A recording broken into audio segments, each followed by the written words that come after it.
kepada Ibu Judiah untuk mempresentasikan materi berjudul disiplin positif. Kepada Ibu Judiah dipersilahkan. Baik, terima kasih atas kesempatan yang diberikan. Assalamualaikum warahmatullahi wabarakatuh. Waalaikumsalam.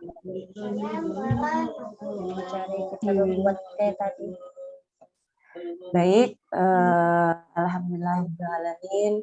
Assalatu wassalamu ala asyrofil anbiya'i wal mursalin sayyidina wa maulana Muhammadin wa ala alihi washabihi ajmain. Pertama-tama marilah kita panjatkan puji dan syukur kita kehadirat Allah Subhanahu wa taala yang mana berkat dan rahmatnya jualah kita dapat berkumpul di ruangan virtual ini. Senang sekali rasanya ulun berjumpa kembali kepada ibu-ibu semua meskipun hanya lewat dunia maya, lewat virtual Zoom. Gimana Ibu kabarnya? Sehat? Alhamdulillah. Alhamdulillah sehat. Alhamdulillah sehat. Tak lupa pula selawat dan salam selalu kita aturkan kehadiran junjungan Nabi kita Nabi Muhammad SAW. Baik, yang ulun sayangi, yang ulun hormati, pertama-tama ulun ucapkan terima kasih kepada ibu-ibu semua yang sudah berkenan menghadiri virtual Zoom kali ini, mendengarkan ulun memaparkan tentang aksi nyata budaya positif dari program Guru Penggerak. Sebelumnya ulun ucapkan terima kasih. Terlebih dulu ulun kenalkan di sini ada kepala sekolah ulun, Ibu Hazza Fauziana. Beliau berkenan berhadir. Salam hangat dari ulun. Boleh Bu sambutannya singkat bagi teman-teman kami dari PPG Universitas Hairun Ternate angkatan 2020. Ya, terima kasih atas kesempatannya.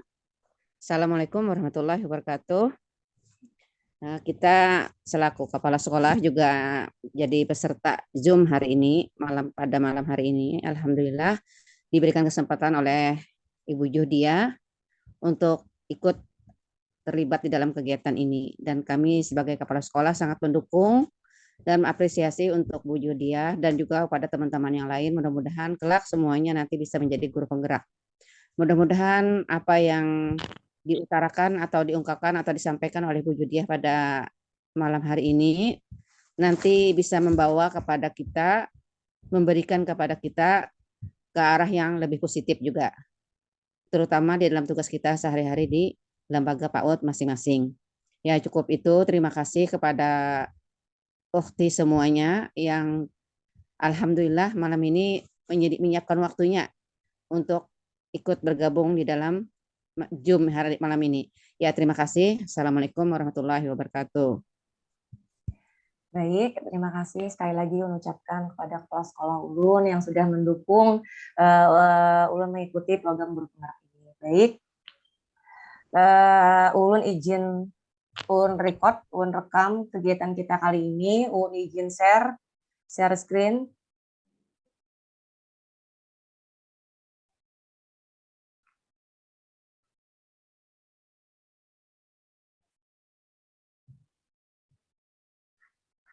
Ada kelihatan lah Bu? Sudah. Baik, langsung saja ulun mulai kegiatan webinar ini dengan judul Aksi Nyata Modul 1.4 Budaya Positif. Perkenalkan kembali, nama saya Judiah SPD, calon guru penggerak angkatan 7 dari Kota Banyumasin. Saya mengajar di Lembaga TK Inota Atfal. Sebelumnya, saya juga mengenalkan fasilitator saya, Ibu Nike Tatiani Preskila. Beliau berasal dari Bali. Beliau yang selama ini mendampingi memfasilitator saya di dalam kegiatan LMS. Kemudian yang kedua yaitu pendamping saya pengajar praktik. Beliau bernama Ibu Hadijah. Kebetulan beliau ini mengajar di SMA Islam Terpadu Ukhuwah Islamiyah, jurusan matematika. Jadi ini sekilas teman moderator kita, Ibu Apri ya? Iya, benar sekali. Baik. Nah, jadi di sini kita saling sharing aja ya Bu Ibu, bukan berarti Ulun di sini merasa lebih pintar atau lebih hebat dari Ibu semua. Ulun di sini hanya sekedar sharing tentang pengalaman, tentang ilmu yang Ulun dapat dari program Guru Penggerak, khususnya di modul 1 budaya positif. Sebelum Ulun memaparkan tentang budaya positif, di modul 1.1 ada dasar pemikiran Ki Hajar Dewantara. Semuanya mungkin Ibu-ibu sudah tahu ya siapa Ki Hajar Dewantara ini? Tahu lah Ibu-ibu, Ki Hajar Dewantara ini siapa ya? Bapak Pendidikan. Iya, betul. Ki Hajar Dewantara ini adalah Bapak Pendidikan di negara kita, di negara Indonesia yang sangat berjasa. Pemikiran beliau ini sekarang sangat digunakan, apalagi kurikulum Merdeka yang sekarang ini lagi dibumikan. Nah, di dalam dasar pemikiran Ki Hajar Dewantara ada beberapa pemikiran Ki Hajar Dewantara yang bisa kita gunakan di lembaga kita. Salah satunya yaitu beliau mengatakan bahwa pendidikan bertujuan untuk menuntun segala kodrat yang ada pada anak-anak agar mereka dapat mencapai keselamatan dan kebahagiaan yang setinggi-tingginya. Pendidik itu hanya dapat menuntun tumbuh atau hidupnya kekuatan kodrat yang ada pada anak-anak agar dapat memperbaiki lakunya, bukan dasarnya hidup dan tumbuhnya kekuatan kodrat anak. Jadi Ki Hajar Dewantara mengatakan bahwa kita sebagai pendidik bertugas untuk menuntun anak-anak untuk mencapai keselamatan dan kebahagiaan yang setinggi-tingginya. Mungkin ibu-ibu semua pernah dengar salah satu teori, yaitu teori tabula rasa yang mengatakan bahwa ketika anak itu dilahirkan, anak itu seperti diibaratkan kertas putih yang kosong. Masih bersih, tidak ada coret-coretan. Yang mencoretnya, yang mengubahnya, yang membentuk karakternya adalah lingkungan, baik itu orang tua atau guru. Jadi teori tabula rasa itu mengatakan bahwa anak itu dilahirkan masih dengan keadaan suci, masih dengan kertas putih yang kosong, tidak ada coret-coretan. Namun Ki Hajar Dewantara mengatakan bahwa ketika anak itu dilahirkan, anak tersebut sudah memiliki garis-garis, sudah memiliki kodratnya masing-masing yang sudah diberikan oleh Tuhan Yang Maha Esa. Namun garis-garis tersebut masih samar-samar, masih tidak kelihatan, tapi masih ada terbentuk garis-garis. Jadi bukan kertas putih yang kosong. Jadi tugas kita lah, tugas pendidik, baik itu orang tua dan lingkungan sekitar, yang menebalkan garis-garis tersebut, yang menebalkan bakat atau kekuatan kodrat yang sudah dimiliki, yang sudah ditakdirkan oleh Tuhan yang diberikan kepada anak itu. Jadi lingkunganlah yang menebalkannya, sedangkan anak itu sudah memiliki garis-garisnya. Jadi berbeda antara teori tabula rasa dengan Ki Hajar Dewantara yang mengatakan bahwa anak itu sudah mempunyai kodrat, mempunyai garis-garis meskipun garis itu adalah samar-samar. Kemudian pemikiran Ki Hajar Dewantara yang kedua yaitu peran pendidik diibaratkan seorang petani atau tukang kebun yang tugasnya adalah merawat sesuai kebutuhan dari tanaman-tanamannya itu agar tumbuh dan berbuah dengan baik. Jadi kata Ki Hajar Dewantara bahwa kita ini sebagai pendidik diibaratkan sebagai petani, yang contohnya misalnya petani itu menanam padi. Jadi kita sebagai pendidik diibaratkan petani, kemudian anak didik kita diibaratkan sebagai tanaman padi misalnya. Jadi bagaimana perlakuan kita terhadap tanaman padi tersebut supaya kita nantinya mendapatkan hasil yang bagus, panen yang berlimpah, kemudian padi yang berkualitas. Bagaimana kita memperlakukan tanaman padi tersebut dengan baik. Begitu juga kita dengan anak didik kita. Misalnya tanaman padi kalau mau tumbuh subur, mau panen yang berlimpah, kita harus menyuburkan tanahnya. Kemudian kita memberi pupuk, menyiramnya dengan rutin. Kemudian menjauhkan tanaman padi itu dari hama-hama yang mengganggu tumbuhan tanaman padi itu. Jadi tugas kita adalah menjaga, merawat tanaman padi itu supaya kita mencapai tujuan yang kita capai, yaitu panen yang berlimpah, padi yang berkualitas, sama terhadap anak didik kita. Bagaimana kita menuntun, kemudian menjaga, merawat anak didik kita dari perilaku-perilaku yang menyimpang, kemudian bagaimana kita mendidik dengan perilaku yang baik, itu diharapkan kita mendapatkan anak-anak yang sesuai dengan tujuan dan harapan yang ingin kita capai. Setiap anak itu berbeda-beda, sama setiap tanaman berbeda jenis, berbeda juga perlakuan. Misalnya bibit tanaman padi, perlakuan kita berbeda dengan tanaman jagung karena tanaman padi dan tanaman jagung berbeda kebutuhannya. Misalnya tanaman padi memerlukan banyak air, berarti kita harus banyak menyiramnya. Sedangkan tanaman jagung misalnya tidak perlu banyak air, berarti kita tidak perlu menyiram terlalu banyak sesuai dengan kebutuhan anak itu masing-masing. Berbeda karakteristik anak, berbeda pula pelayanan kita terhadap anak-anak tersebut.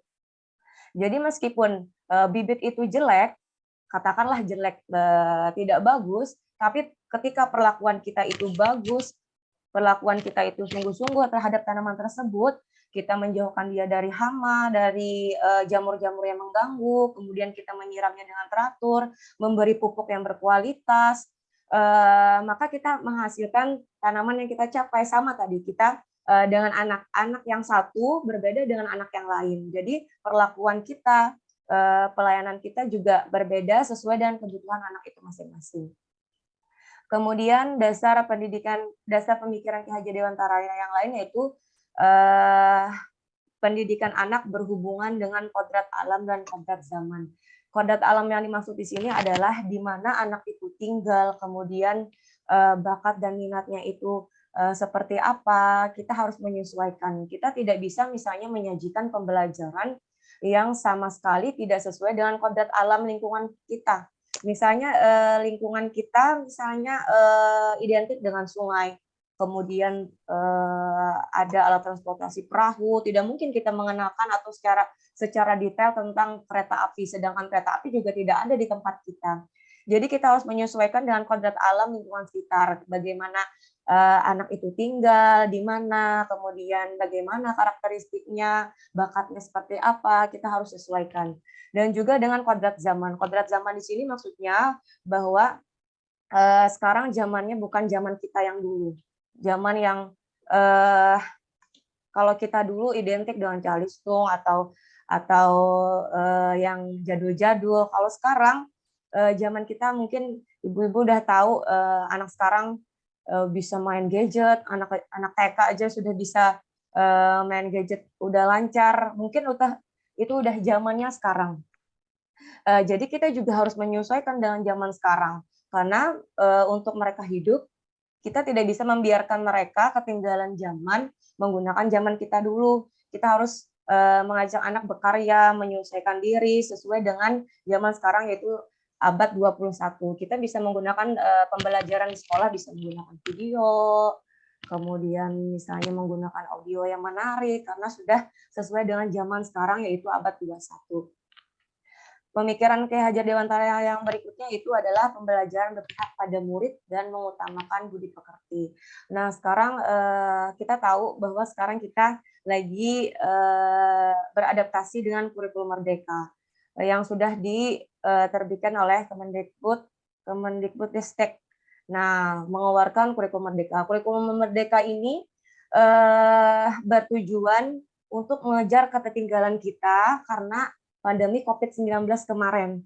Jadi untuk mengejar ketertinggalan tersebut, maka pemerintah mengeluarkan kurikulum Merdeka di mana kurikulum Merdeka ini membuat pembelajaran berpihak pada murid, memberikan kebebasan kepada murid untuk memilih apa yang dia mau. Meskipun kita harus punya standar-standar ya, kebebasan di sini bukan berarti mereka bebas secara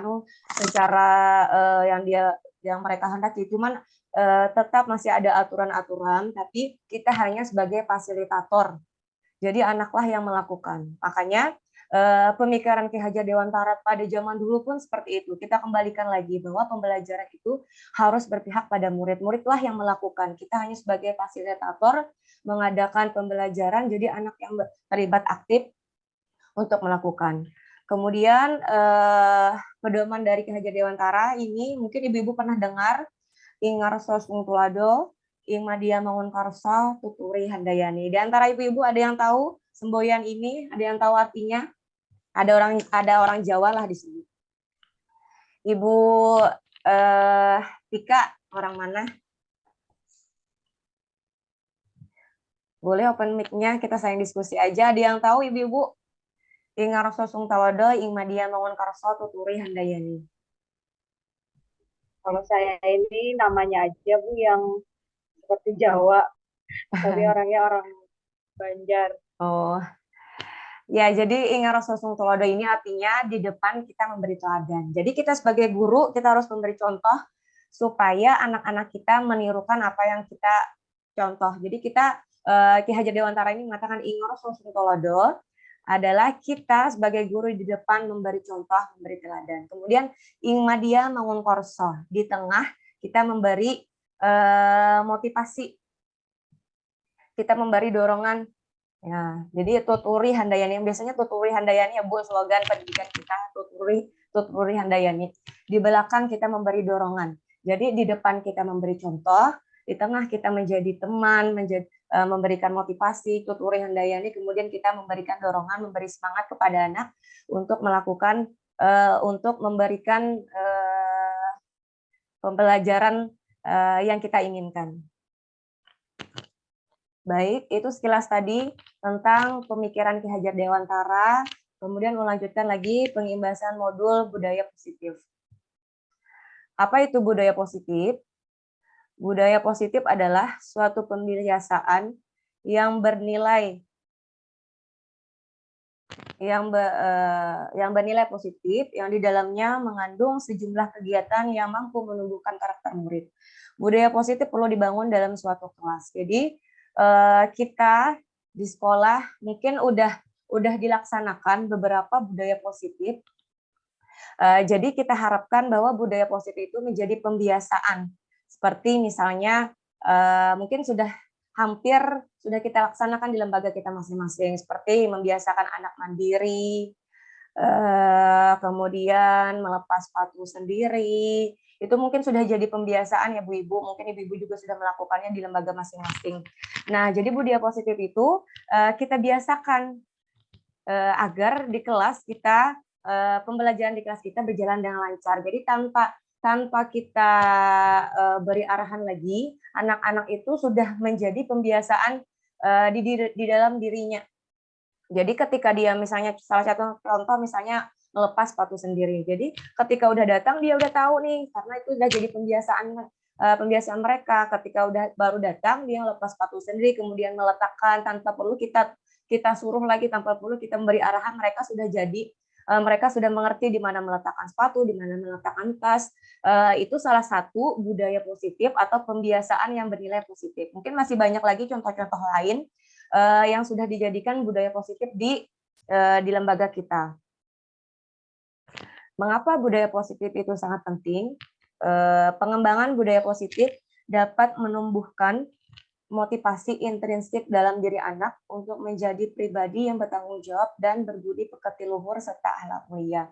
Jadi budaya positif itu sangat penting kita biasakan kepada anak supaya anak itu muncul motivasi intrinsik, motivasi dari dalam diri mereka masing-masing, tidak ada lagi arahan dari kita, kemudian suruhan dari kita, motivasi eksternal. Jadi semua budaya positif yang kita biasakan di lembaga kita, anak-anak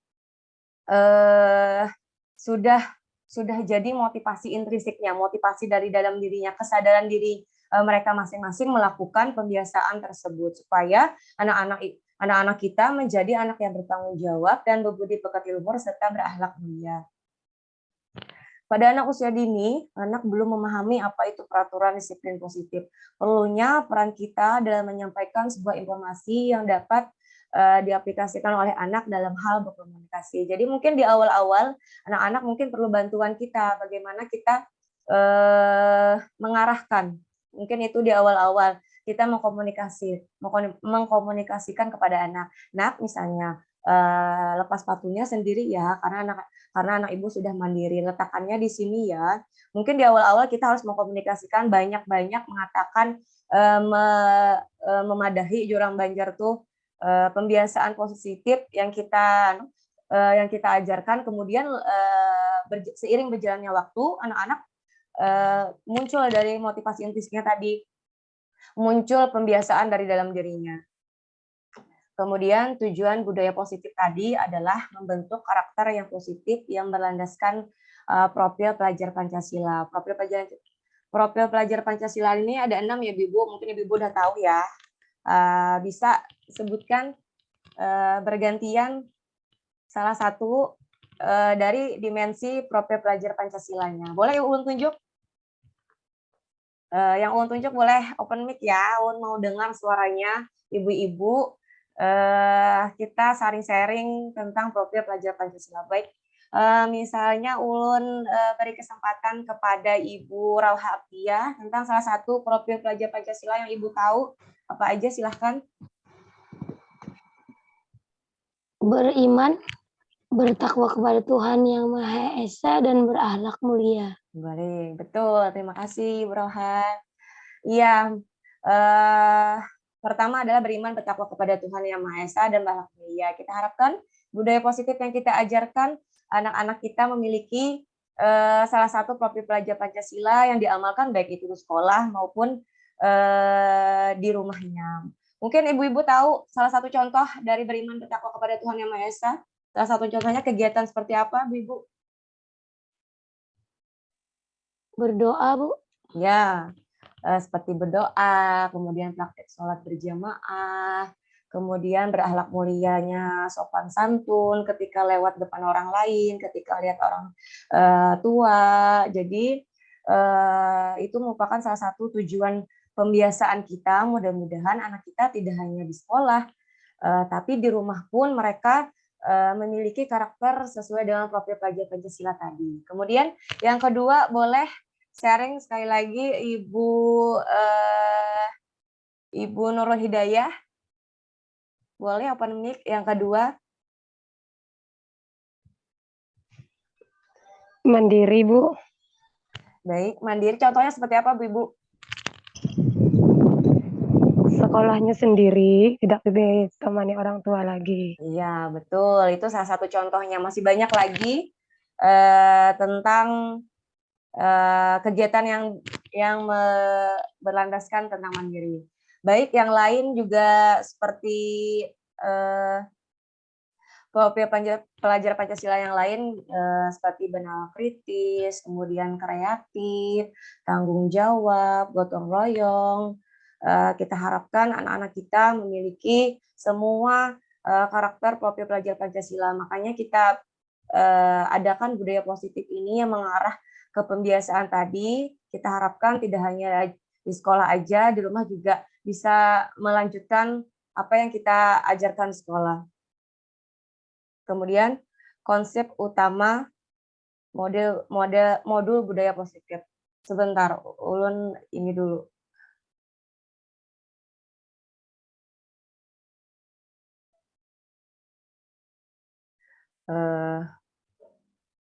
Bentar.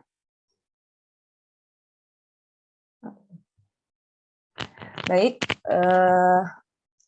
konsep utama modul budaya positif yaitu yang pertama disiplin positif, kemudian nilai kebajikan, motivasi perilaku manusia, kebutuhan dasar manusia, keyakinan kelas, keenam posisi kontrol, restitusi, dan ketujuh segitiga restitusi. Dari ketujuh ini yang mana yang masih ibu asing, yang tidak pernah mendengar sama sekali? Boleh sharing? Yang mana yang menurut ibu-ibu semua yang masih asing, yang tidak pernah sama sekali anak ibu-ibu dengar? Bagian 6, posisi kontrol restitusi. Itu boleh. Yang lain, Ibu Nurjana?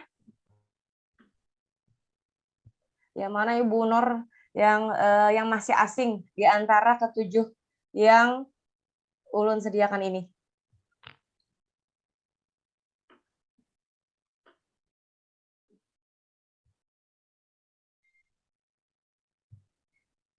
Ibu Nurjana, dulu itu open mic dulu, Bu.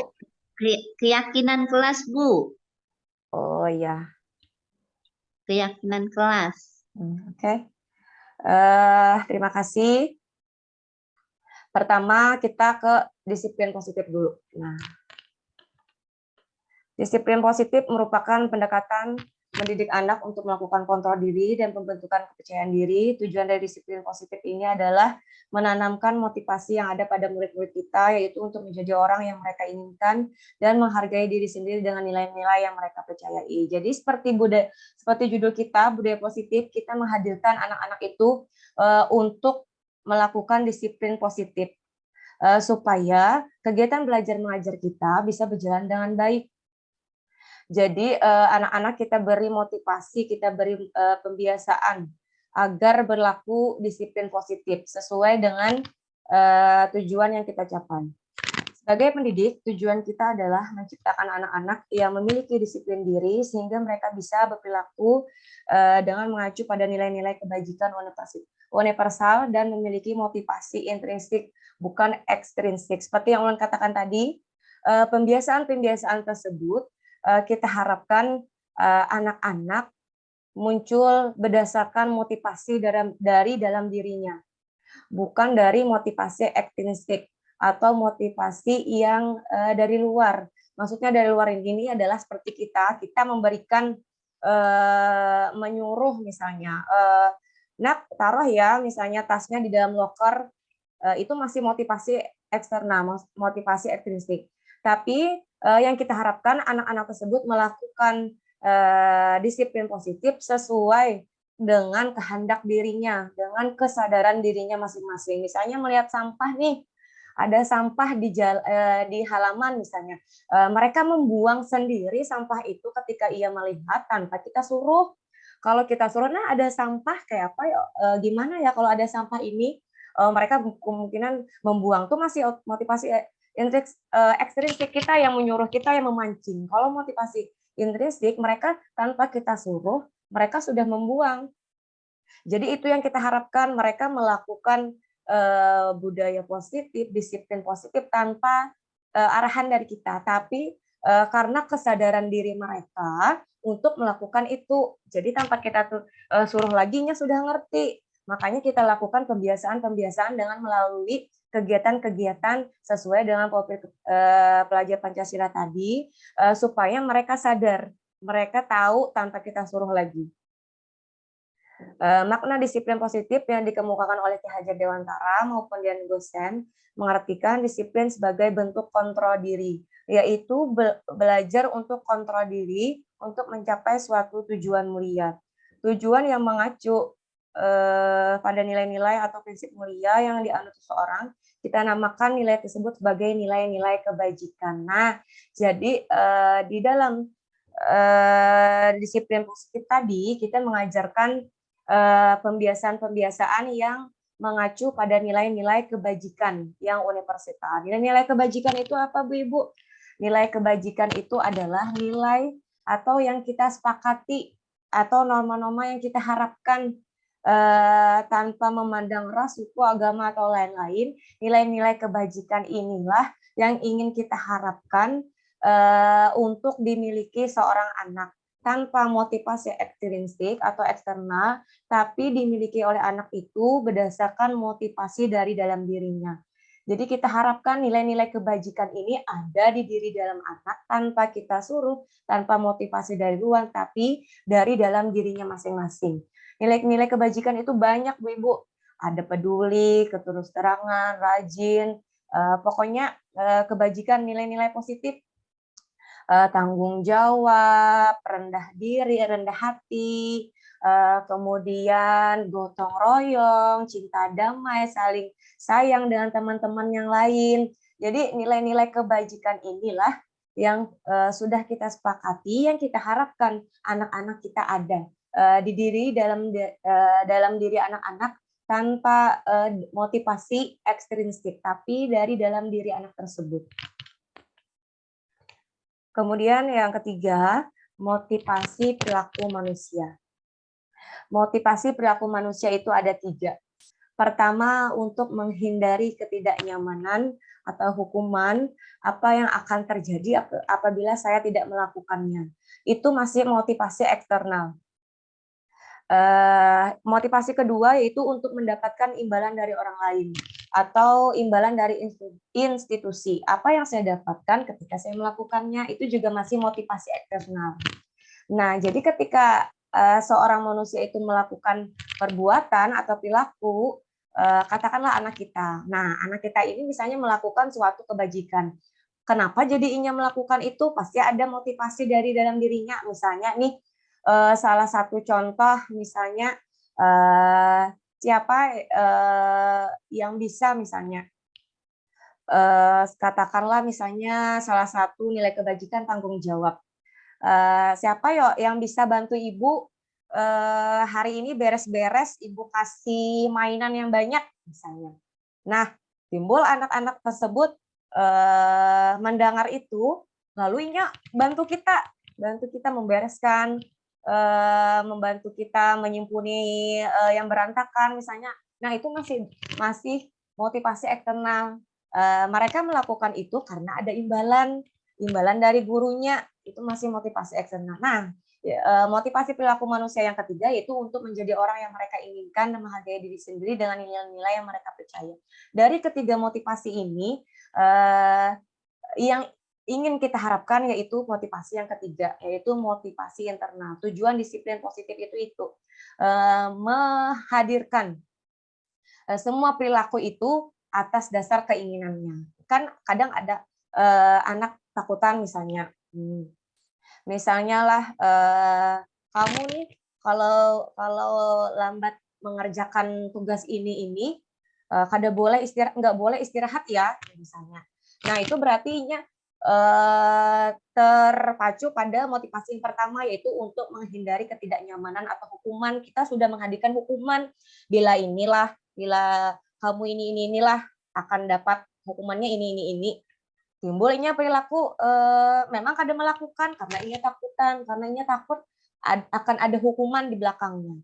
Atau misalnya ia hendak kayak anak kita aja belah, kamu naklah kalau ranking 1 nih, mama kasih hadiah.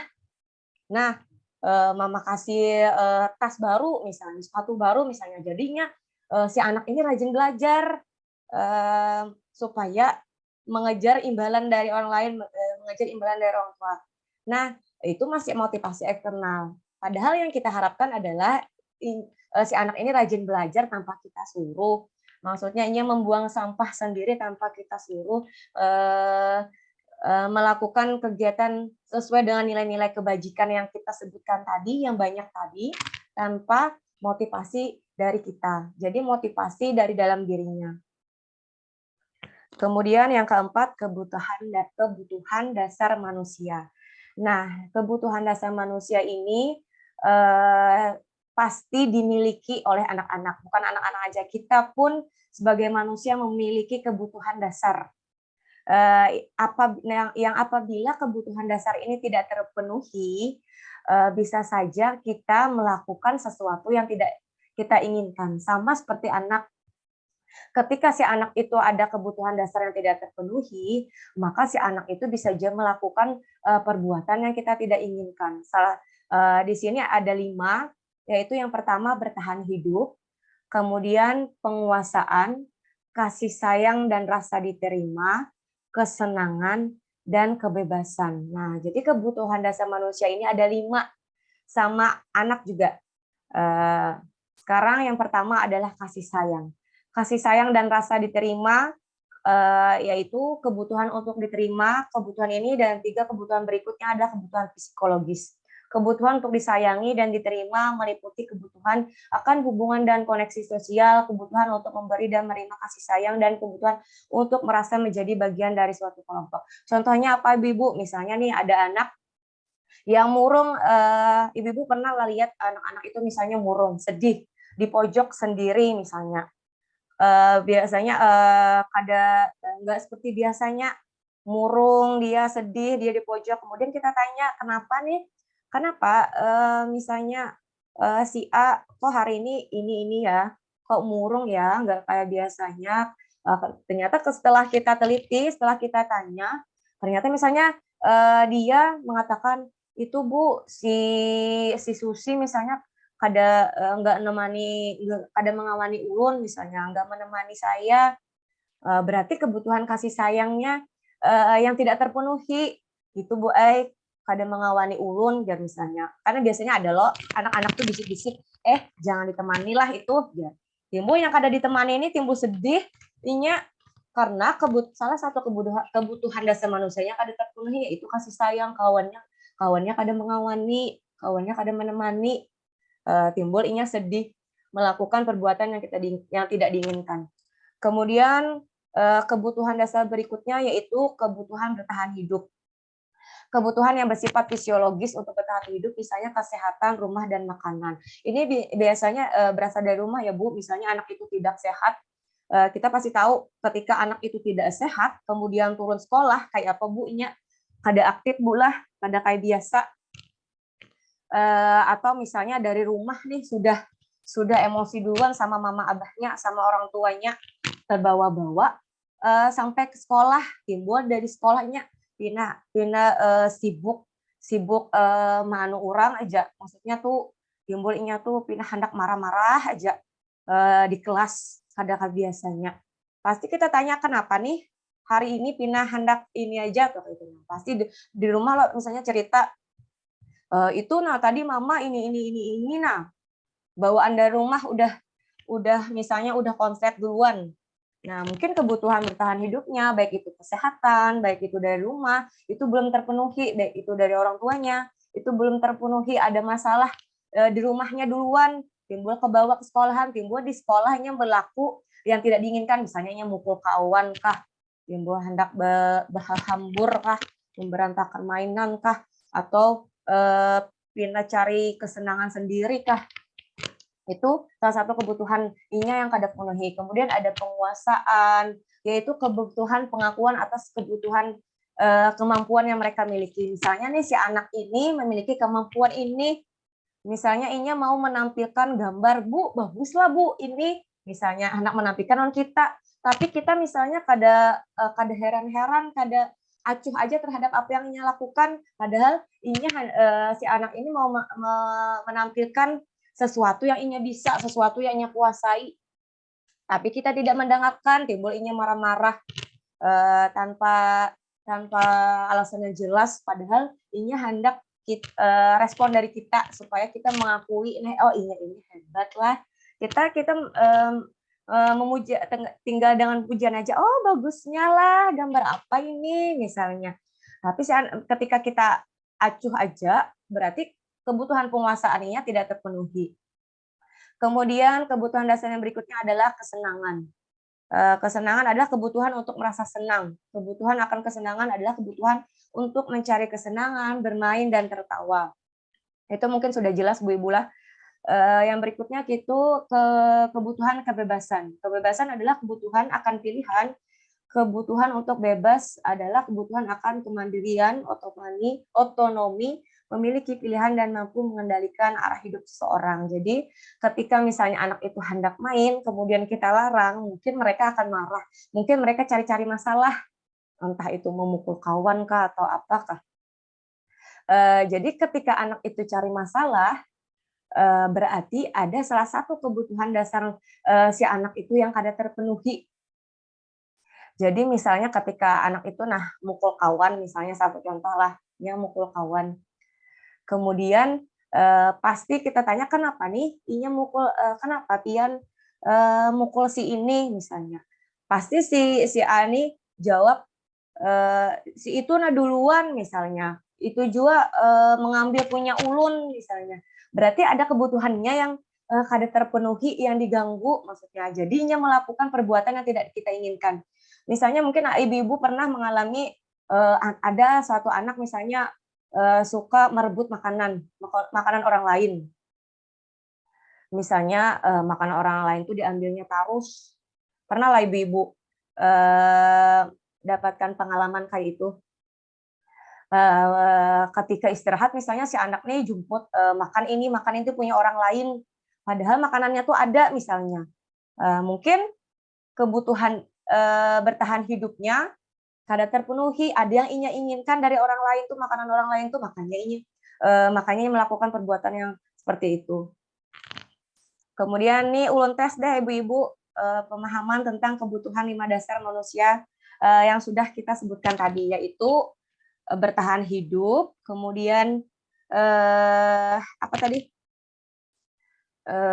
Kesenangan, kasih sayang, penguasaan, dan kebebasan. Sekarang ulun tes pemahaman ibu-ibu tentang kebutuhan 5 dasar manusia. Baik, ulun paparkan pertanyaannya, anak ibu-ibu boleh open mic, nanti jawab pertanyaan dari ulun. Bimo, seorang anak TKB, selalu berlari keluar kelas menuju jalan raya di depan sekolahnya yang ramai dengan kendaraan. Tingkahnya membuat guru Bu Ani bingung dan seringkali mengejarnya. Ada beberapa kemungkinan jawaban yang diberikan Bimo, identifikasi kebutuhan yang ingin dipenuhi oleh Bimo jika respon Bimo seperti ini. Jadi ibu-ibu kalau Bimo itu jawabnya, aku senang main kejar-kejaran dengan ibu guru, seru. Berarti itu kebutuhan apa menurut ibu-ibu semua? Boleh kita sharing? Ulun mau tahu pemahaman ibu-ibu tentang 5 kebutuhan dasar manusia tadi. Ketika si Bimo itu misalnya jawab, aku senang main kejar-kejaran dengan ibu guru, seru. Berarti itu kebutuhan apa, Bu Ibu? Boleh? Kesenangan, Bu. Ya, betul. Berarti kebutuhan kesenangannya belum terpenuhi. Makanya Inya lari-lari di luar kelas jalan raya. Jadi kebutuhan kesenangannya kada terpenuhi. Kalau misalnya jawabannya si Bimo ini, Ibu kejar aku karena ibu guru sayang aku. Itu apa, Bu Ibu? Kasih sayang. Kasih sayang mungkin. Ya, kasih sayang Bu Ibu lah. Karena Inya pengen disayang oleh ibu gurunya. Makanya Inya jalan menuju jalan raya supaya kisahnya minta kejar lawan ibunya. Ibu kejar aku, jar. Karena ibu guru tuh sayang aku loh. Nah, itu kebutuhan kasih sayangnya yang hendak dipenuhi oleh diri si Bimo. Kemudian ketika Bimo misalnya menjawab, aku hebat kan, bisa bikin ibu guru kejar aku. Nah, itu kebutuhan apa menurut ibu-ibu semua? Penguasaan. Ya, betul. Itu kebutuhan penguasaannya. Inya hendak merasa hebat, Inya hendak merasa berkuasa, supaya kisahnya aku ini lebih hebat dari ibu. Hebat loh aku nih, nah. Ini kan lari, ini kan lari nih, supaya jadinya ibu guru tuh mengajar aku hebat loh, ibu guru jadinya mengajar aku. Itu kebutuhan penguasaannya yang hendak dipenuhi oleh si Bimo. Kemudian ketika misalnya si Bimo ini menjawab, aku bosan belajar mewarnai terus di dalam kelas, makanya aku lari-lari keluar kelas. Itu kebutuhan apa yang ingin dipenuhi? Kebebasan. Ya, betul. Itu kebutuhan kebebasan. Jadi si Bimo ini merasa bosan di kelas, makanya Inya lari-lari. Kita kalau melihat anak lari-lari loh, karena kita kada tahu kenapa jadinya lari-lari, pasti kita menangkapnya nih, menangkap. Bisa juga kita marah-marah, kenapa ini kan nih keluar kelas itu nah jalan raya, bahaya ikam tuh kalau keluar kelas gitu misalnya kada tahu kebutuhan si Bimo ini, kita pasti marah lawan Bimonya. Padahal si Bimonya ini punya alasan. Ada salah satu kebutuhan dasar manusia di diri Bimo ini yang kada terpenuhi. Jadi kita mendengar jawabannya, kenapa nih? Kenapa ikam nih keluar kelas misalnya? Oh, jadi masing-masing jawabannya tuh kita dengar. Jadi kita bisa kelompokkan, oh misalnya si Bimo ini menjawab dengan aku senang jadinya main kejar-kejaran dengan ibu guru tuh seru. Oh, berarti tuh senang kayak itu. Kebutuhan dasar manusianya berarti hendak disenangi, makanya kabur keluar kelas. Baik, mungkin sedikit paham ya Bu Ibu. Kemudian yang kelima adalah keyakinan kelas. Untuk menanamkan nilai budaya positif, maka perlu diciptakan dan disepakati keyakinan-keyakinan yang akan kita capai untuk mendukung keberhasilan pembelajaran yang berkualitas, dan hal ini juga akan menanamkan nilai dan tujuan positif ke dalam bawah sadar anak didik untuk meyakini bahwa itu adalah tujuan yang yakin tercapai. Nah, jadi di kelas ini kita penting sekali membuat keyakinan kelas. Sebelumnya ibu-ibu ada pernah buat peraturan kelas di lembaga masing-masing? Di TK-Pian ada peraturan kelas lah Bu Ibu? Ada. TK lain misalnya TK Ibu Dia, Ibu Nurjannah, Ibu Apri, ada peraturan kelas di kelasnya? Ada peraturan kelas sesuai Biasanya, kesepakatan. iya, peraturan kelas itu biasanya kita bikin kesepakatan dengan anak. Jadi misalnya ada salah satu peraturan buang sampah di tempatnya. Itu salah satu peraturan. Kemudian berjalan pelan misalnya. Tapi setelah Ulun mendapatkan pembelajaran di program Guru Penggerak, peraturan kelas itu diubah menjadi keyakinan kelas. Keyakinan kelas itu hampir sama dengan peraturan kelas, namun keyakinan kelas ini berdasarkan nilai-nilai kebajikan yang sebelumnya Ulun jelaskan tadi. Jadi untuk menanamkan nilai budaya positif, maka perlu diciptakan dan disepakati keyakinan-keyakinan yang akan kita capai. Jadi di kelas itu kita olah Bu keyakinan kelas yang kita hendak sepakati lawan anak, kita diskusikan lawan anak-anak. Ini biasanya sih diolah sebelum awal semester ya, mungkin anak baru, siswa baru yang belum tahu bagaimana pembelajaran di kelas kita. Supaya berjalan lancar, kita adakan keyakinan kelas kita. Misalnya yang pertama, aku anak yang bertanggung jawab. Kita olah nih, kita diskusikan dengan anak. Setuju nggak anak-anak bahwa kita ini jadi anak yang bertanggung jawab? Misalnya, jadi jar anak-anak misalnya, setuju Bu. Oke ya, jadi anak ibu harus tanggung jawab ya. Tanggung jawab ini bebas banyak hal nih. Misalnya sampah, kemudian bertanggung jawab tentang mainan. Jadi ketika mainan itu berantakan, kita bereskan ya, kita tanggung jawab ya, karena keyakinan kelas yang pertama adalah aku anak yang bertanggung jawab. Kemudian nanti kita cari nih keyakinan kelas yang ingin kita capai supaya kegiatan pembelajaran belajar kita itu berjalan dengan lancar. Kita cari keyakinan kelas yang kita inginkan, misalnya aku anak mandiri misalnya. Kemudian aku anak yang cinta damai, atau aku anak yang sayang teman misalnya. Jadi ketika anak itu melakukan kesalahan, kita kembalikan lagi ke keyakinan kelas yang sudah kita sepakati. Misalnya nih anak itu mukul orang lain, mukul temannya misalnya. Kita misalnya lo melihat inya mukul teman, lalu kita timbul jadi marah-marah. Kemudian padahal misalnya nih kita tanya nih, kebutuhan salah satu dasar manusianya tadi kada terpenuhi. Tapi ketika inya mukul teman, kita nggak boleh misalnya marah-marah yang luar batas. Misalnya kita kembalikan lagi ke keyakinan kelas yang sudah kita sepakati. Kita tanya nih, nak misalnya, kita kemarin membuat keyakinan kelas lo. Salah satu keyakinan kelas kita itu apa yo yang kita sudah sepakati semalam misalnya. Dengan teman itu apa? Misalnya lo keyakinan yang kelas kita yang sudah kita buat, aku sayang teman. Kita ingatkan lagi si anak yang melakukan perbuatan memukul teman tadi. Maka keyakinan kelas kita itu sayang teman. Pian yakinlah bahwa keyakinan kelas itu harus ada di diri anak ibu, atau misalnya. Jadi kita kembalikan lagi, misalnya membuang sampah sembarangan, kita ingatkan lagi keyakinan kelas yang kita sepakati lah anak. Jadi keyakinan kelas ini kita buat sesuai dengan perilaku anak. Misalnya anak tersebut melakukan perilaku yang menyimpang atau tidak kita inginkan. Jadi kita olah keyakinan kelas supaya anak itu tidak melakukan. Jadi tadi maksud Ulun tanggung jawab, kemudian sayang teman dan lain-lain. Jadi kita olah keyakinan kelas ini biasanya di awal semester ya Bu. Kemudian lanjut lagi, Ulun yang kelima, yaitu 5 posisi kontrol. Ini adalah tentang bagaimana kita mengontrol diri kita terhadap anak kita. 5 posisi kontrol ini yang pertama adalah penghukum. Seorang penghukum bisa menggunakan hukuman fisik maupun verbal.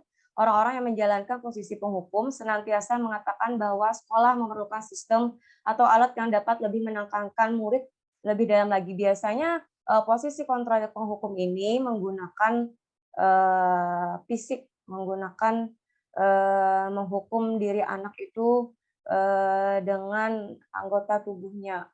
Fisik, menggunakan fisiknya, misalnya kita menghukum mereka dengan lari misalnya, atau memukul dengan menyuruh anak itu keluar kelas dan lain-lain.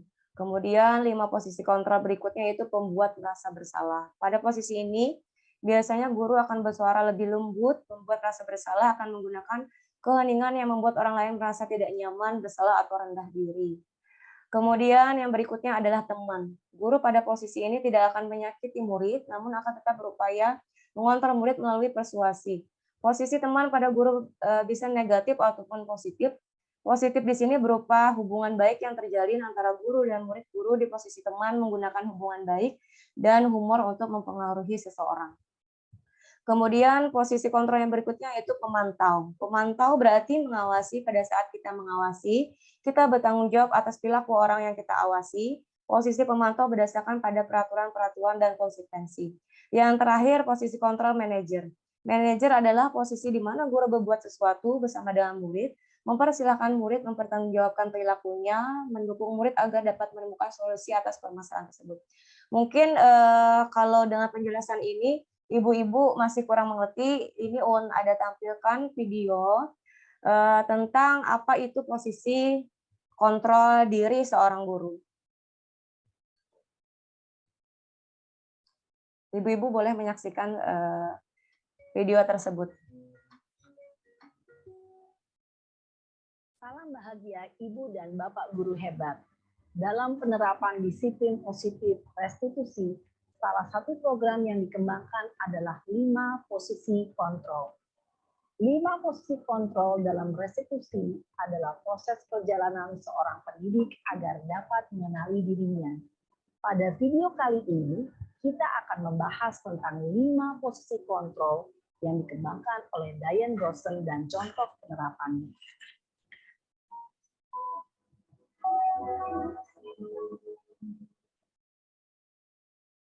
5 posisi kontrol itu adalah 1. Posisi penghukum. 2. Posisi pembuat merasa bersalah. 3. Posisi teman. 4. Posisi pemantau atau monitor. Dan 5. Posisi manajer. Untuk lebih memahami kelima posisi tersebut, mari kita saksikan kasus Naren yang terlambat hadir 20 menit di sekolah dan melihat bagaimana kelima posisi kontrol dalam menghadapi masalah tersebut.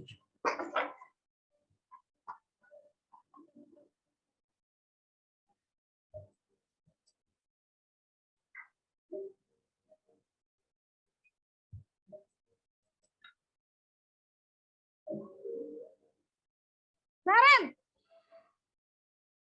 Sini kamu. Selamat pagi, Bu. Selalu terlambat. Kamu deh, pasti terlambat. Maaf, Bu. Saya... Apa? Apa coba? Alasan kamu apa lagi? Kapan sih kamu tidak terlambat? Malas sekali ya kamu jadi anak. Saya... Dasar pemalas. Ya kapok-kapok sih kamu. Sudah berapa kali terlambat? Mana? Kamu keliling lapangan basket 2 kali. Kenapa saya harus keliling lapangan basket, Bu? Kenapa? Kamu mau lawan ibu? Berani-beraninya jawab. Sudah terlambat, masih berani jawab pula. Sekarang, keliling lapangan basket 5 kali sekalian. Biar kapok. Cepat. Pergi sana ke lapangan basket. Posisi penghukum biasanya berbicara dengan nada tinggi, menghardik, menunjuk-nunjuk, menyakiti, dan menyindir. Hukuman bisa berupa fisik maupun psikis. Ibu dan Bapak guru hebat, dampak yang terjadi pada murid ketika guru berada pada posisi penghukum adalah murid cenderung akan memberontak, bahkan menyimpan dendam.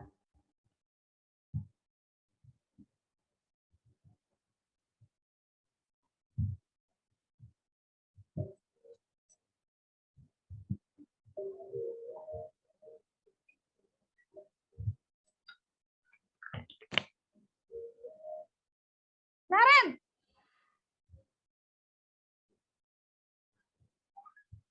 Selamat pagi, Bu. Naren. Kamu kenapa terlambat lagi, nak? Ya Tuhan, Naren. Kamu senang ya bikin ibu susah ya? Kalau kamu terlambat lagi, nanti ibu yang ditegur bapak kepala sekolah, nak. Disangka ibu tidak bisa membina kamu. Duh, gimana ini?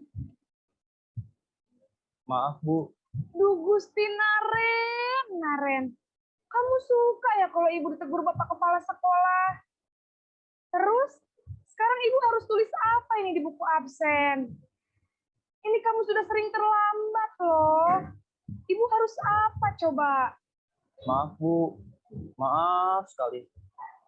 Ya sudah, lain kali jangan bikin ibu susah lagi ya nak ya. Ibu tidak akan kuat lagi kalau kamu begini terus. Bisa jantungan kalau ibu ditegur bapak kepala sekolah. Karena cepat kelas. Maaf ya, Bu. Maaf sekali. Posisi pembuat rasa bersalah berbicara dengan nada tenang, cenderung lembut. Namun kata-kata yang diutarakan membuat murid merasa menjadi orang yang gagal. Memandang buruk dirinya sendiri, merasa tidak berharga, dan tidak sanggup membahagiakan orang lain. Ketika guru mengambil posisi pembuat rasa bersalah, murid akan menganggap dirinya yang bersalah dan ia akan menyimpan emosi negatif tersebut di dalam dirinya.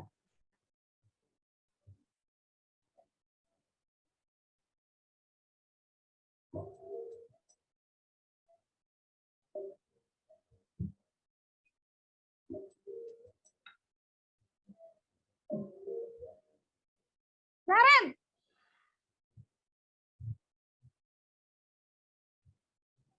Selamat pagi, Bu. Wah, sudah jam berapa ini nak? Terlambat lagi ya sayang. Iya, Bu. Habis ibu saya lupa bangunkan saya, Bu. Kamu malah menyalahkan ibu kamu. Kamu bukannya anak yang larinya paling kencang. Kok terlambat sih? Iya, Bu. Saya memang terlambat bangun tadi. Jadi, biarpun saya lari kencang, tetap nggak kekejar, Bu. Ya sudah sana. Nanti lain kali larinya lebih kencang lagi ya. Biar gak terlambat lagi. Bikin seneng ibu. Demi ibu. Bisa kan? Bisa lah, Bu. Ya sudah sana masuk kelas. Ibu beresin urusan absen kamu. Kamu ini ada-ada saja. Dalam posisi teman, guru berbicara dengan nada suara ramah, akrab, cenderung bersenda gurau untuk menjaga suasana tetap santai. Murid akan merasa senang, aman, dan akrab dengan guru. Identitas yang tercipta adalah identitas sukses atau berhasil. Namun, perlu diingat, karena ini masih dorongan eksternal, maka ada faktor ketergantungan dari murid kepada orang tertentu. Di sini, guru absennya, sehingga di lain waktu, murid bisa berperilaku baik, namun hanya kepada orang-orang tertentu saja.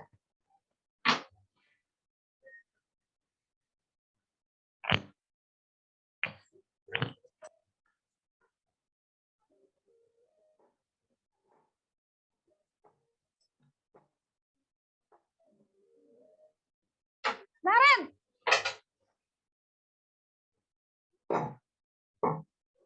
Selamat pagi, Bu. Naren, apa peraturan sekolah kita tentang jam berapa kita harus masuk sekolah, nak? Kita harus di sekolah jam 7, Bu. Iya, betul. Sekarang sudah jam 7.20. Naren sudah tahu konsekuensinya jika terlambat hadir. Paham, Bu. Saya harus tinggal kelas pas jam istirahat selama 20 menit. Iya, benar. Konsekuensinya demikian. Jadi nanti jam 9.30, pas istirahat, kamu harus tinggal di kelas, kerjakan tugas tambahan untuk ketertinggalan kamu, ya. Baik, Bu. Posisi pemantau mengandalkan penghitungan atau data untuk mengontrol murid. Guru mengarahkan murid berdasarkan peraturan dan konsekuensi. Seorang pemantau menunjukkan bahasa tubuh dan ekspresi wajah yang datar dan formal.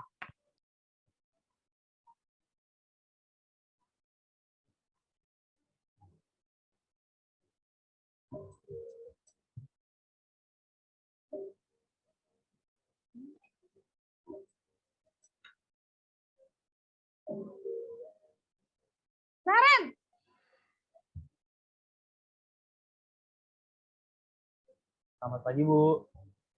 Selamat pagi, Naren. Maaf, Bu. Saya terlambat.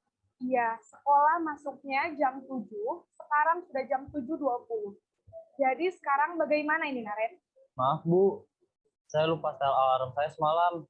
Baiklah, menurut kamu, keyakinan sekolah yang mana yang perlu kamu tingkatkan? Menghargai diri sendiri dan orang lain mungkin ya, Bu. Setuju. Jadi, apakah Naren meyakini prinsip saling menghormati tersebut? Iya, Bu. Saya meyakininya. Apakah Naren bersedia memperbaiki masalah keterlambatan ini? Bersedia, Bu. Bagaimana kamu akan perbaiki masalah keterlambatan ini? Saya akan coba untuk tidak lupa menyetel alarm saya, Bu. Baik, kalau Naren lupa menyetel alarm di rumah, ada orang yang kira-kira bisa bantu mengingatkan tidak? Ada, Bu. Kakak saya, Kak Ema. Ada lagi selain Kak Ema? Selain Kak Ema, ada ibu saya. Baik, jadi yang mengingatkan Naren adalah Kak Ema dan ibu kamu ya. Kira-kira akan mulai setel alarm kapan nih, Naren? Setelah pulang sekolah, akan segera saya lakukan. Baik, jadi Naren akan setel alarm untuk bangun besok pagi dan akan diingatkan oleh kakak dan ibunda Naren ya. Ada lagi yang mungkin perlu dilakukan, Naren? Agar tidak terlambat bangun lagi. Tidak ada, Bu. Baik, Naren. Terima kasih untuk kerjasama kamu. Sekarang kamu perlu kembali ke kelas untuk belajar. Baik, Bu. Terima kasih. Posisi manajer adalah posisi kontrol yang disarankan untuk membimbing murid memiliki sikap disiplin yang positif, yaitu murid yang mandiri, bertanggung jawab, dan Baik, Ibu, udah melihat video tadi ya. Mungkin Ibu udah sedikit mengerti tentang posisi kontrol yang sebelumnya Ulun sebutkan tadi, yaitu penghukum, pembuat merasa bersalah, teman, pemantau, dan manajer. Dari 5 posisi kontrol ini, yang mana menurut Ibu yang paling bagus setelah melihat video tadi, salah satu contohnya? Menurut saya manajer dan teman. Ya, menurut ibu-ibu yang lain? Manajer, Bu, yang Iya. bagus. Dari 5 posisi kontrol ini, yang paling bagus, yang paling bisa kita jadikan contoh yaitu posisi manajer. Di mana manajer ini guru berbuat sesuatu bersama dengan murid, mempersilahkan murid bertanggung jawab terhadap perilakunya. Makanya sebelum tadi, Ulun jelaskan bahwa keyakinan kelas itu harus dibuat untuk menghindari perbuatan-perbuatan yang tidak kita inginkan pada anak-anak. Jadi salah satunya misalnya tadi ada yang terlambat sekolah. Kita buat keyakinan kelas kita misalnya, aku anak yang disiplin. Jadi ketika ini terlambat, kemudian kita kembalikan lagi keyakinan kelas kita apa yang sudah kita yakini, keyakinan kelas kita apa yang sudah kita buat. Kamu yakin nggak bahwa keyakinan kelas itu bisa kamu laksanakan? Makanya sebelumnya tadi kita membuat keyakinan kelas yang sesuai yang biasanya anak-anak melakukan perbuatan yang tidak kita inginkan. Jadi kita cari ini anak tuh pasti melakukan ini nih karena ini sifatnya biasanya ini. Sama jadi contoh dari video tadi bahwa selain manajer ini tidak apalagi penghukum ya Bu Ibu, mungkin kita tidak pernah ya menghukum anak ketika anak itu melakukan kesalahan. Jangan sampai kita menghukum anak karena melakukan kesalahan. Jadi tergantung bagaimana kita mengontrol diri kita, bagaimana kita memposisikan posisi kontrol itu ketika anak itu melakukan kesalahan. Jadi yang paling baik dari 5 posisi ini yaitu manajer. Kita memberi anak solusi, anak mencari solusinya sendiri terhadap permasalahan yang ia hadapi. Nah, ini tadi mungkin udah dijelaskan di video, posisi penghukum itu identik dengan fisik. Biasanya hukuman-hukuman yang menggunakan fisik anak, baik itu lari atau misalnya push up misalnya dan lain-lain. Kemudian posisi pembuat rasa bersalah tadi sama video menjadikan anak itu merasa bersalah. Si guru ini mengeluarkan kata-kata yang membuatkan menjadi anak itu merasa bersalah. Berapa kali ibu harus beritahu kamu ya? Gimana coba kalau orang tua kamu itu tahu kamu berbuat begini? Jadi membuat posisi anak itu menjadi merasa bersalah terhadap kesalahan yang ia buat. Posisi pemantau, si guru cuma mantau apa yang dilakukan anak. Peraturannya apa ya, misalnya. Apa yang kamu lakukan? Si guru cuma melihat, tapi mengeluarkan kata-kata seperti konsekuensinya apa kalau kamu melakukan ini. Si guru ini lihat dulu. Kemudian baru si guru ini mengeluarkan kata-kata sebagai posisi pemantau. Kemudian posisi manajer lah yang kita harapkan yang bisa kita gunakan ketika anak-anak itu melakukan kesalahan. Ulun Gin baru belajar tentang posisi kontrol ini, biasanya ulun lepas kontrol juga Bu Ibu. Kadang ketika melihat anak itu melakukan kesalahan, sebelumnya ulun Gin udah naik, udah langsung marah-marah aja gitu. Padahal posisi manajer di sini kita tanya dulu kenapa jadinya melakukan itu. Kemudian kita pancing supaya ia mencari solusi supaya ia tidak melakukan perbuatan tersebut. Ini udah dijelaskan di video tadi, 5 posisi kontrol. Ini ketika si guru melakukan jadi posisi penghukum, maka identitas gagal dari anak itu tercipta. Jadi penghukum dan pembuat orang merasa bersalah, identitas gagal anak itu pasti terjadi karena anak itu bisa jadi dendam, bisa jadi marah-marah, kemudian bisa mengulangi kesalahan berikutnya.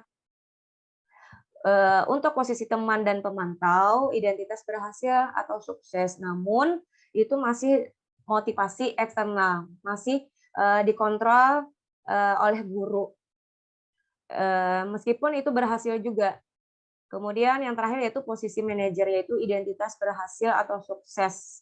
Anak tahu solusi atas kesalahan yang ia perbuat. Kemudian ini adalah sama seperti tadi, hukuman yang biasanya terjadi karena tiba-tiba misalnya si guru timbul instan. Kamu kalau ini lari keliling lapangan. Kayak video tadi itu adalah posisi hukuman. Kemudian konsekuensi ini bisa saja seperti pemantau atau teman. Nah, yang terakhir adalah restitusi. Restitusi adalah proses menciptakan kondisi bagi murid untuk memperbaiki kesalahan mereka sehingga mereka bisa kembali kepada kelompok mereka dengan karakter yang lebih kuat. Restitusi juga merupakan proses kolaboratif yang mengajarkan murid untuk mencari solusi untuk masalah mereka dan membantu murid berpikir tentang orang seperti apa yang mereka inginkan dan bagaimana mereka harus memperlakukan orang lain. Jadi ketika anak itu melakukan kesalahan, kita harus restitusi namanya Bulah. Ini juga Un baru dengar ketika mendapat ilmu dari program penggerak. Sebelumnya Un nggak pernah juga mendengar apa itu restitusi. Jadi restitusi ini adalah kita menciptakan kondisi anak untuk memperbaiki kesalahannya. Kita tanya dengan cara segitiga restitusi. Jadi segitiga restitusi itu yang pertama adalah menstabilkan identitas. Kita tanya ketika anak itu misalnya membuang sampah sembarangan, kita tidak boleh langsung marah atau menghukum, menjadi posisi kontrol menghukum. Tapi kita tanya dulu, kita stabilkan identitasnya. Kita diskusi dengan anak.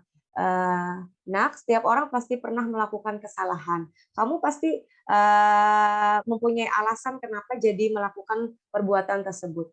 Jadi ini adalah segitiga restitusi di mana kita mendiskusikan tentang permasalahan yang dilakukan oleh anak tadi. Jadi yang pertama adalah kita semua akan melakukan hal yang terbaik yang bisa kita lakukan. Kemudian kita memvalidasi tindakan yang salah. Semua perilaku, semua perbuatan yang tidak kita inginkan, pasti anak itu mempunyai alasan kenapa melakukannya. Kemudian baru kita kembalikan ke keyakinan kelas yang sudah kita buat. Jadi terakhir kita menanyakan keyakinan kelas yang sudah kita sepakati apa yuk? Kamu tadi pukul teman kah misalnya? Kita stabilkan identitasnya dengan mengatakan, oh pukul teman, misalnya buang sampah misalnya tadilah salah satu contohnya. Semua orang misalnya pernah membuat kesalahan. Tidak perlu kita langsung marah-marah terhadap anak. Jadi kita stabilkan identitasnya tuh. Jangan langsung kita serang, Magid. Kalau kita serang langsung, kita marah-marahi, anak itu bisa aja tambah melakukan kesalahan. Kemudian kita validasi tindakan yang salah. Kamu tahu nggak kenapa alasan jadi kamu melakukan perbuatan itu? Misalnya lo, ulun malas bu jalan, jadi buang sampahnya sembarangan. Oh iya kah misalnya gitu. Lalu kita tanyakan keyakinan kelas yang sudah kita buat, yang kita sepakati lawan anak. Kamu masih ingatlah keyakinan kelas kita yang sudah kita sepakati itu kemarin apa? Aku anak yang bertanggung jawab. Jadi gimana supaya kita bertanggung jawab? Kita pancing supaya anak itu mencari solusi atas permasalahan tersebut sampai ia mengatakan, oh iya bertanggung jawab ini berarti sampahnya harus dibuang. Itu maksud dari segitiga restitusi. Menstabilkan identitas dan memvalidasi tindakan yang salah, kemudian menanyakan keyakinan yang sudah kita sepakati. Nah, itu tadi pemaparan dari Ulun tentang budaya positif. Mungkin ibu-ibu yang ada yang ingin ditanyakan, Ulun kembalikan lagi ke moderator. Sebelumnya Ulun ucapkan terima kasih banyak. Wassalamualaikum warahmatullahi wabarakatuh. Waalaikumsalam warahmatullahi wabarakatuh. Ya, terima kasih kepada Ibu Judiah yang sudah memaparkan mengenai disiplin positif mulai dari awal, pengantarnya yang berupa dari Bapak Ki Hajar Dewantara, dan juga ada teori tabula rasa kalau nggak salah ya. Terus mulai ke lebih dalam lagi mengenai disiplin positif. Nah, ibu-ibu, kita akan buka sesi tanya jawab. Paling tidak mungkin ada 2 pertanyaan yang bisa ibu-ibu ajukan kepada Ibu Judiah. Bagi ibu-ibu yang ingin bertanya, silakan untuk mengaktifkan mikrofonnya. Ada yang ingin bertanya?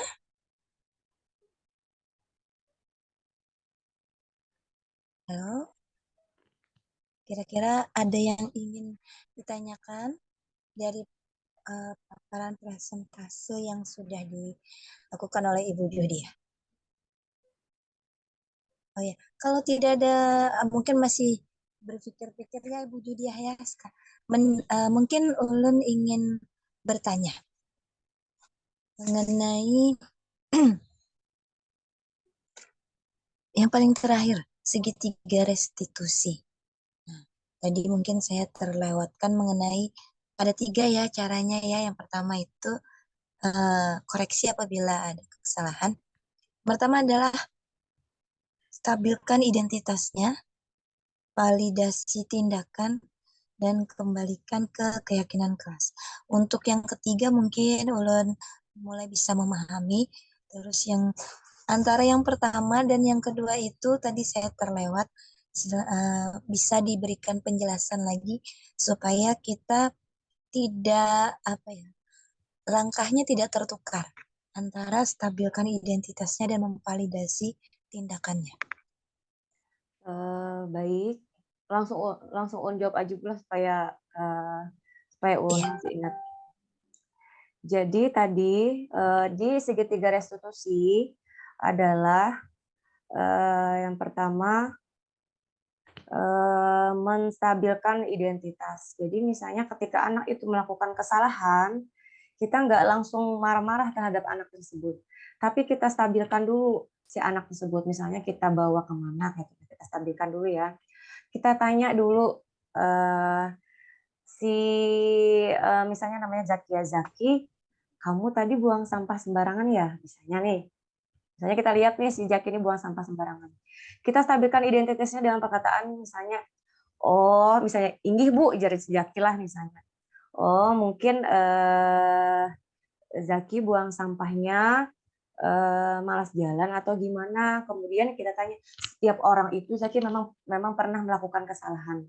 Jadi kita stabilkan identitasnya dengan mengatakan bahwa setiap orang itu pernah melakukan kesalahan. Jadi bukan hanya Zaki, teman yang lain bisa juga. Misalnya ibu pun pernah melakukan kesalahan. Jadi melakukan kesalahan itu bisa dilakukan oleh setiap orang. Jadi tidak hanya tertuju oleh si Zaki ini aja yang melakukan kesalahan. Kemudian ketika sudah kita menstabilkan identitasnya, karena si anak ini kan udah berbuat salah nih. Kalau kita marahi langsung, si anak ini tambah jadi. Jadi kita tenangkan dia, kita stabilkan identitas dia supaya dia merasa tidak tersudutkan, maksudnya gitu loh. Kemudian setelah kita stabilkan identitasnya dengan mengatakan misalnya setiap orang Zaki pernah melakukan kesalahan, Ibu Gin pernah juga kayak itu. Si Sepa kemarin Gin buang sampah juga sembarangan. Tapi misalnya kemudian yang kedua kita validasi tindakan yang salah. Tapi Ibu hendak dengar, nah kenapa jadi Zaki itu buang sampah sembarangan? Ibu hendak dengar dulu, misalnya lah. Kita dengar ini alasannya kenapa. Pastinya melakukan kesalahan itu ada alasan. Lalu misalnya ulun malas jalan Bu Ai, atau ulun hendak main Bu Ai, hendak cepat-cepat main nih misalnya. Oh ya kah, jadi misalnya kita lah, oh gitu, berarti Zaki mau main ya. Kita validasi tindakan yang salah itu apa dari dia si anak itu. Oh Zaki mau main kah? Nah, baru yang ketiga kita kembalikan ke keyakinan kelas. Ke keyakinan yang kita sepakati dan anak baru. Kita ingatkan anak itu keyakinan kelas kita apa yuk? Maka yang sudah kita sepakati semalam tuh anak yang bertanggung jawab tuh anak yang apa? Kita ingatkan kembali supaya si anak itu ingat. Nah, jadi itu tadi maksudnya dari segitiga restitusi. Pertama yaitu menstabilkan identitas si anak supaya anak itu kalau kita langsung marah, nyamukul teman misalnya, kemudian kita langsung marah atau kita hirit, kita seret dia, ini nah jangan inilah lawan si ini kada bagus ini misalnya. Tapi kita stabilkan, kita tenangkan si anak supaya si anak itu mau cerita selanjutnya apa, kita tanya lagi kenapa jadinya melakukan alasan, kenapa ia melakukan perbuatan tersebut. Mungkin penjelasan ulun seperti itu Bu Apri. Oh iya, berarti kalau misalnya menstabilkan identitas itu lebih identik ke sepertinya dia itu sudah salah, lalu kita membuat langkah supaya anak itu tidak semakin tersudut ya, seperti itu. Nah ya, jadi paling tidak ibu gurunya jaga emosi, anaknya juga anaknya tidak semakin marah, bisa juga semakin tambah secara emosinya mungkin lah, karena bisa jadi dia malu kan karena sudah melakukan paling tidak dia karena dia sudah setidaknya tuh dia berpikir bahwa aku sudah melanggar kesepakatan nih lah. Jadi bisa ulun secara pribadi ulun mengartikan stabilkan identitas itu lebih ke arah emosi anaknya sehingga dia tenang, diajak tenang dulu supaya permasalahan yang telah timbul itu bisa diperbaiki lagi, bisa dikembalikan lagi ke keyakinan yang sudah disepakati bersama lah. Iya Bu, ya seperti itu. Berarti kalau keluar rambu itu agak-agak diajak-ajak lagi ke rambu yang lurus. Oke, Bu Dia, terima kasih. Nah, teman-teman ada yang mau bertanya lagi? Sepertinya mereka sudah mulai memahami ya Ibu Dia ya dengan apa yang Ibu Dia presentasikan, karena kalau kita mendengarkan dengan seksama itu memang disiplin positif ini memang sangat-sangat kita perlukan, karena dengan membuat kesepakatan-kesepakatan sehingga anak merasa bahwa suara yang ingin dia keluarkan secara pendapatnya ya, suara atau pendapatnya itu mau didengarkan oleh guru dan juga teman-teman yang lain. Sehingga itu akan membuat menumbuhkan rasa percaya diri dia, terus juga menumbuhkan rasa empati, kasih sayang dia, sehingga secara intrinsik tadi dia akan mengikuti kesepakatan kelas dan itu bisa jadi kita berharap bahwa kesepakatan kelas ini bisa terbawa di kehidupan dia baik itu saat dia bermain dengan temannya di luar sekolah atau juga di dalam rumahnya.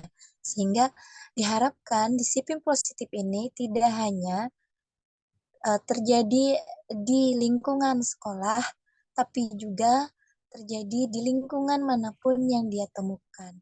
Sehingga tidak ada lagi yang harus dipaksakan, tidak ada lagi yang harus terpaksa. Jadi di sini bisa dikatakan kita sebagai guru menuntun dia untuk dia merasakan bahwa oh iya aku sudah bersepakat ini adalah peraturannya, jadi tumbuh di dalam dirinya tanpa harus ya tadi dipaksa-paksa disiplin itu bagus sekali ya disiplin positif itu. Semoga kita semua bisa mempraktekkannya dalam hal kecil-kecil dulu karena biasanya dengan hal-hal yang kecil-kecil itu akan terbawa kebiasaan kita sehingga kita sebagai guru bisa menghantarkan anak didik kita menjadi generasi penerus bangsa yang memiliki kompetensi yang bagus, akhlak yang bagus, serta mereka mempunyai kesadaran diri dalam baik itu di dalam bermasyarakat di lingkup keluarga, di lingkup masyarakat besar, bahkan juga di lingkup masyarakat dunia. Seperti itu ya Ibu Diah ya. Ya, makasih Bu Apri atas kesimpulan yang sudah disampaikan. Terima kasih banyak kepada ibu-ibu, teman-teman yang sudah menyimak sampai akhir. Hari ini pemaparan mengenai disiplin positif. Semoga kita semua bisa mulai tergerak. Sebenarnya kita sudah mengerjakannya, namun kita menjadi tidak hanya sebagai penuntun, tapi juga menjadi role model untuk anak-anak. Sehingga apa yang kita tanam kepada mereka, mereka bisa menerapkannya secara kesadaran diri. Terima kasih banyak atas perhatiannya. Ibu. Alhamdulillahirrahmanirrahim wa syukurillah. Presentasi kita memberi Bu Apri, maaf. Ya. Terakhir memberi semangat buat teman-teman semua. Kalau siapa tahu ibu-ibu nanti berkeinginan untuk jadi calon guru penggerak berikutnya ya Bu Ibu ya. Amin. Bu Apri, Ibu Dia, Ibu Nurjana, Ibu Mulyanti, Ibu yang lain mudah-mudahan mengikuti karena memang jujur Bu banyak sekali ilmu yang udah dapat di program guru penggerak ini. Kadang merasa oh iyalah seperti ini seharusnya gitu loh. Kayak kesadaran diri ulun timbul oh seharusnya berarti selama ini ulun salah lah kayak itu terhadap anak, terhadap pembelajaran di sekolah. Setelah ulun mengikuti program ke guru penggerak ini banyak yang tersadar dari ulun. Oh ternyata ulun banyak kesalahan yang sudah ulun buat sebelum mengikuti pembelajaran program guru penggerak. Jadi ulun memberi semangat, memberi dukungan, ayo ikut program guru penggerak angkatan berikutnya, mudah-mudahan anak ibu-ibu semua tergerak mengikuti. Nah, pesan ulun dari itu. Maaf ulun kalau hari ini, malam ini terlalu banyak pender, banyak bicara, dan terima kasih pada ibu semua yang sudah meluangkan waktunya, mendengarkan ulun memaparkan budaya positif ini. Makasih banyak-banyak. Ya, kembali kasih Ibu Dudia, saya ulun sebagai pribadi juga